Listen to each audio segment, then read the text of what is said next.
Okay, today we have the White House Communications Director, Kate Bedingfield. Thanks so much for coming on. Thanks for having me. So, slow week for you guys, huh? Yeah, nothing going on. Slow Yeah. week. So obviously we have the framework that's come out for the Build Back Better Act. Can you walk us through what's in and what's out of this bill? Yeah, absolutely. A lot of incredibly important transformative stuff is in. So this is a bill which, as you know, is going to level the playing field for working families. It's going to hold corporations and the super wealthy accountable to pay their fair share. So they're going to have to pay the taxes that they owe, and then that investment is going to be made in working people. And some of the really, really important investments that are going to be made are in particular, in climate, in kids, and in caregiving. So this is a transformational, historic investment in tackling climate change. It is an historic investment in our kids. It's the first time that we're adding mandatory schooling in the United States in over 100 years. So this bill is going to have universal free pre-K for 3 and 4-year-olds. It's going to cap childcare expenses for middle-class families at 7% of their income, which is a really important, thousands upon thousands of dollars for those of you like me who have kids in daycare. You know it is incredibly expensive, and this is going to cap their expenses at 7% of their income, which is a huge deal. It's also going to make elder care more affordable. So if you're somebody who's struggling to take care of your parents or your grandparents who are ailing, this is a bill that's going to help make home care more affordable for them. And then lastly, it's a huge investment in healthcare. It's going to expand subsidies under the Affordable Care Act, which means it's going to make it more affordable for people to be able to afford healthcare. It's going to close what's called the Medicaid coverage gap to help low-income people get healthcare. So this is really just a huge transformational investment in working people in this country. It's going to make us more competitive. It's an incredibly important bill. Now, can you walk us through the provisions that are included to actually pay for it? Because I know that there was a lot of confusion and going back and forth in terms of what people supported, what they didn't support. So at the end of the day, what's it going to be to actually get this thing paid for? Yeah. So some of this is still being worked out, but some of the key pieces that have been agreed upon include a corporate minimum tax of 15%, so a 15% minimum tax on profits.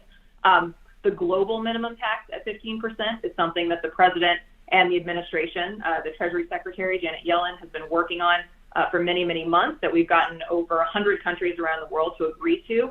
15% global minimum tax so that companies can't take their profits, move them into tax shelters overseas, and avoid paying taxes in the United States. So it's basically preventing a race to the bottom and making sure that companies are paying what they owe.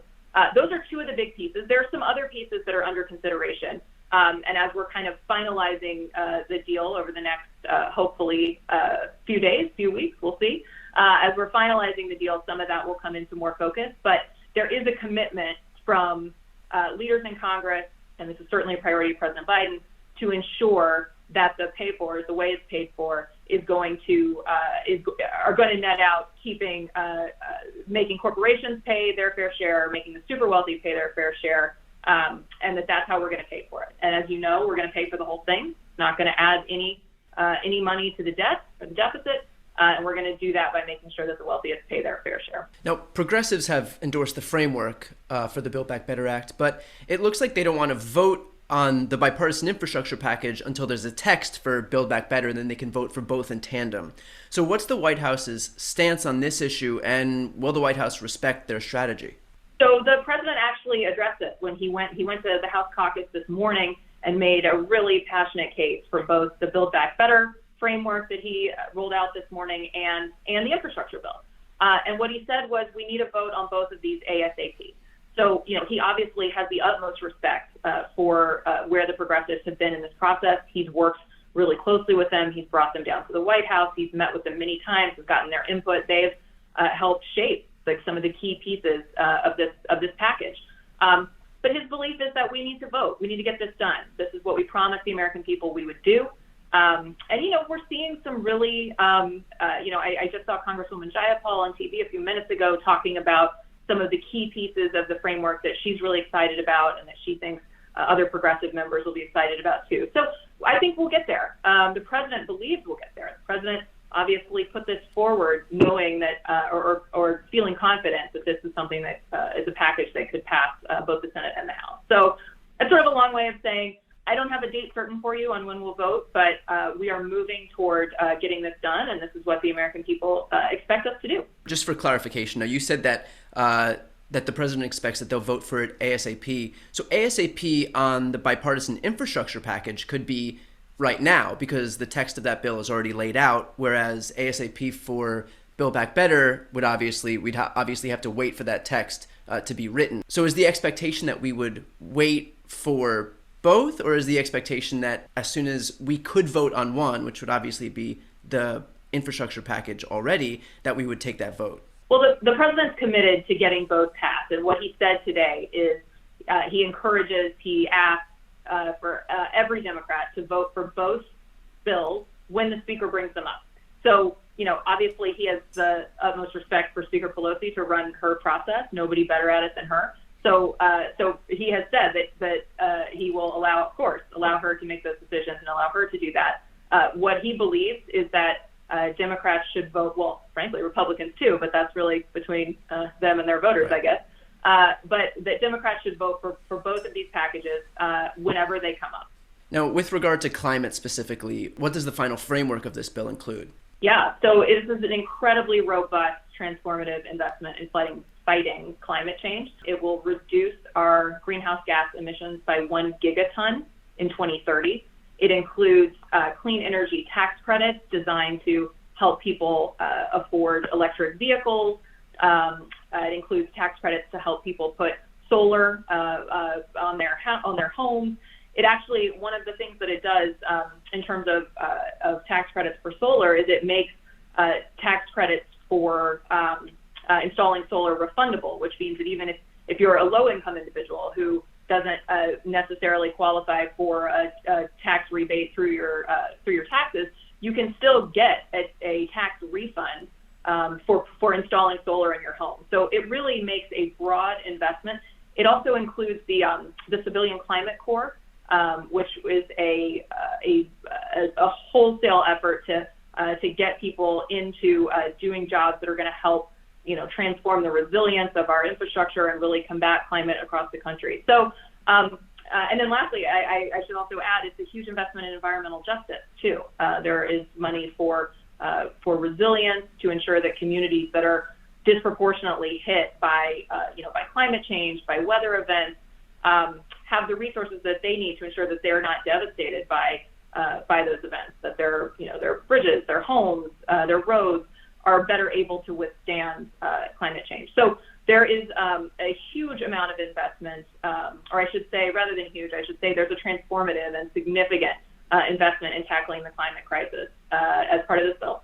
Now, the president wanted to have a signed Build Back Better Act, signed, climate change bill by the time he went to the UN's climate change conference in Scotland. How does having a framework and not the actual legislation impact the US's moral authority on this issue? Like, will a framework be enough? Well, world leaders know where President Biden stands on climate change. I mean, he's made this an integral part of his administration from day one, taken a lot of steps through executive action. So I think world leaders know that this is a fundamental commitment of his. He talks a lot about how this is an existential crisis for us and for the world. So I think the progress that we've made on this framework demonstrates the commitment that he has to driving the process forward and getting this done. But I don't think that anybody at COP26 or anybody on the world stage has any question about how committed President Biden and this administration are to tackling climate change. So he's looking forward to being in Scotland this week and continuing to push the world forward on meeting some of these emissions standards that the U.S. is committed to and making sure that we are tackling this problem in a real and meaningful way because, frankly, we're running out of time. Well, a lot of the president's top priorities were taken out of this bill, the priorities that he'd been working on in the run-up to the announcement of this framework, and that includes lowering prescription drug prices and paid family leave. What's the plan to address some of these outstanding issues? Well, the first thing I would say is that, President Biden believes that consensus and compromise are a good thing, not a bad thing. Now, you're right. These are priorities. These are things he believed in. I mean, he put them in the first draft of the legislation. He obviously wants to see them pass. He believes we need them. He's going to continue to fight for them. I mean, remember, we're not even 10 months into our administration. We've got many years to go to continue fighting for these priorities that are critically important to him. All that being said, he ran for president promising to bring back the ability to find consensus, to compromise, to get things done, because that's the way to actually get things done. Because a bill that you can pass that makes some of the transformative investments that this bill makes is going to have a real impact on people's lives. A hypothetical bill that you can't get passed, that you don't have the votes for, doesn't do anything for anybody. So what he's done is really work here to get us to a place where we are driving forward on transformative investments in climate, in elder care, in child care. And that doesn't mean that he's not going to keep fighting for the other things that he wants to see done while he's in office. Building on that, on continuing to fight for some of these priorities, if certain Democratic holdouts like Joe Manchin and Kyrsten Sinema didn't vote for it now, when we've got our one shot at reconciliation with a simple majority, how is it going to get passed when there's a 60 vote threshold? Like if we've learned anything, it's that there's no issue that's important enough for Republicans to vote for that isn't trumped by their desire to just hurt Democrats. Look, I think the president has shown an ability to drive us forward on a very bold and transformational agenda. He knows how the legislative process works. He has been working very close. He was obviously in Congress for 36 years and has spent time here as president making sure that he's engaged in the process, that he's hearing from people. He's hearing from progressive members. He's hearing from moderate members. He's on the infrastructure bill. He's hearing from Republicans. That's the way you get things done in Washington. And if you can't get things done, all of the great policy on paper is not going to have a real impact on people's lives. So he's going to keep fighting for these. He's going to keep fighting for these priorities. They're critically important to him. And this is really what his presidency is all about, is getting these things done for working people. It's why he ran. He said he ran to rebuild the backbone of the country, and that's what he's committed to doing. Now, we've seen Republicans take popular issues like Infrastructure Week and run on them. Now, whether they're competent enough to pass them is another story, but clearly the promise still has some impact when it comes time to get their voters out. So with Republicans seeing how popular lowering prescription drug prices and paid family leave is as a mobilizing issue, is the White House concerned that if we don't get it done, that the GOP can run on it in 2024, again, regardless of whether they have any intention of actually getting it passed? Well, they should step up and do it. I mean, this is the moment. I think that people will hold them accountable if they do not vote to get these things done. I think voters are tired of a lot of talk in Washington, a lot of talk from Republicans. And so I think if they have an opportunity to get these things done for people and choose not to and vote against them, I think they're going to have a really hard time going home to their constituents and saying, you know what, I had an opportunity to vote to, look at the Build Back Better bill. I have an opportunity to vote to make your child care less expensive. I have an opportunity to vote to tackle the climate crisis. I had an opportunity to vote to make, elder care less expensive, and I chose not to. I mean, that's a case that I don't think the American people are going to be really open to. So, President's going to keep fighting to get this done. I think if Republicans choose to go home to their constituents empty-handed, then that's a question that they're going to have to answer for themselves. So messaging is clearly just as important as the bill itself. Democrats are up against a media apparatus that will just outright lie about what's in this bill and how it'll impact people. We already saw that with the American Rescue Plan, and there's no doubt that we'll see it again with the Build Back Better Act. So how does the White House plan to promote the Build Back Better Act once it actually passes? Yeah, absolutely. So we will be in a full court press from the time we pass the bill until the end of President Biden's second term. We're going to spend a tremendous amount of time out traveling. The president will travel, the vice president will travel, the cabinet will be out explaining to people the impact of the bill, what the actual programs are doing in their lives. We don't think about it in terms of dollar figures or, hypothetical scope of the policy. We're really going to spend a lot of time making sure people understand how this is going to make their life better and how it's going to impact their day-to-day.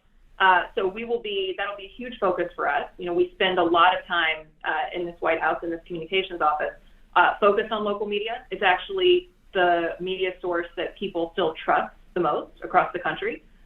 So we spend a lot of time making sure that we are talking to local TV, local papers, local radio, so that folks are hearing from us in the space where they turn for trusted information. So we're going to be out talking about the impact, talking about how President Biden has delivered on what he promised to do, and how Democrats are making your life better. Taking a step back here, we'll finish with this.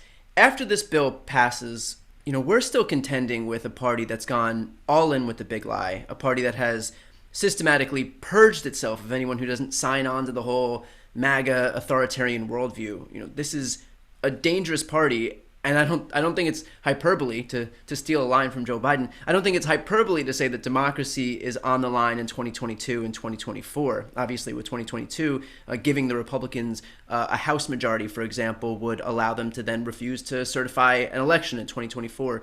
So is this enough? Is it enough to pass a few bills, as transformative as they may be, while the GOP is out there dismantling the foundations of our democracy, and yet we've yet to pass a single voting rights bill? We've yet to confront partisan gerrymanders, and the filibuster is still fully intact, and there's been no discernible movement on our side thus far. I think we should not underestimate how much people want to feel the sense that government is on their side, that it understands their problems, that it has their back. And I think that that's what these bills do. I think, what President Biden did was look at what are the biggest problems that middle-class families in this country are facing. It's things like the cost of child care. It's things like the cost of elder care. It's things like the cost of health care. I mean, those are things for people who are working day in and day out. They're going home, they're looking at their bank account, and they're saying, am I going to be able to send my kid to the activity that I want my kid to be able to go to this weekend? Am I going to be able to afford that? I mean, these are the things that people are grappling with. And I would not underestimate how much people are looking for a sense that their president has their back, that their government has their back. And so, I think we are going to be able to demonstrate, I think President Biden is going to be able to demonstrate that government can deliver, that, the things that he said he would do when he ran for president, he was able to do.